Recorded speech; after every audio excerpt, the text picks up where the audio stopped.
And all typefaces are designed to say something specific. And so when something is typed in a typeface, then what is said is influenced by how it is set. And I call this a kind of visual inflection.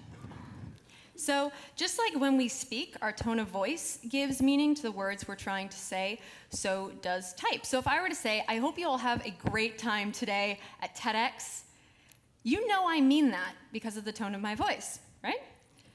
But if I were to say, I hope you have a great time at TEDx, you know that I don't actually mean that because of the inflection of my voice, and type works really similarly. Type can be authoritative. It can be honest. It can be organic. Type can say, I'm friendly, or I'm childlike. And if you're still not buying this, let's imagine that you're going out on a date and you need to get a babysitter for your child. So you go online and you look up babysitter, and this shows up.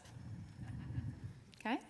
Set in Baskerville, it's cool, it's calm, it's professional, it's collected. This is probably a person that you'd give a call and say, hey, can you watch my kid tonight? But let's say that this situation has changed slightly. So you get online, you look up babysitters, and this shows up.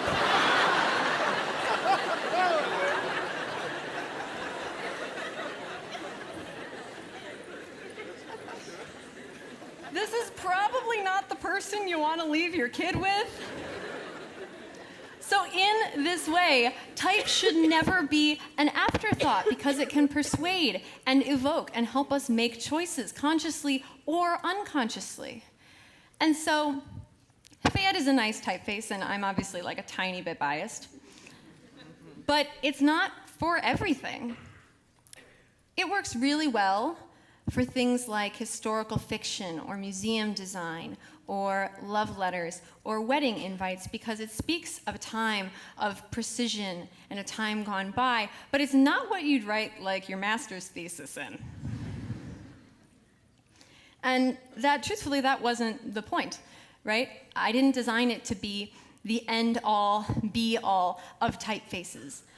I designed it to say something about a place that used to exist and doesn't anymore, and a person who had a voice and doesn't anymore, and that swiftness and that beauty, and some way trying to preserve that and carry a tiny bit of that from the past to the present and hopefully into the future.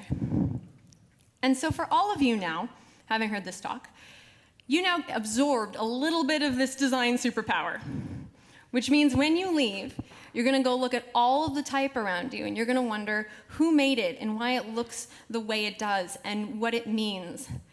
And you're also going to see bad kerning now everywhere. I'm so sorry. But you're all going to be able to go into your chosen professions and handle type a little better than you could before, because you can think about what you want to say and how you want to say it. And you can make conscious, deliberate decisions about the medium of your message, not just from the words you choose, but from the type you choose.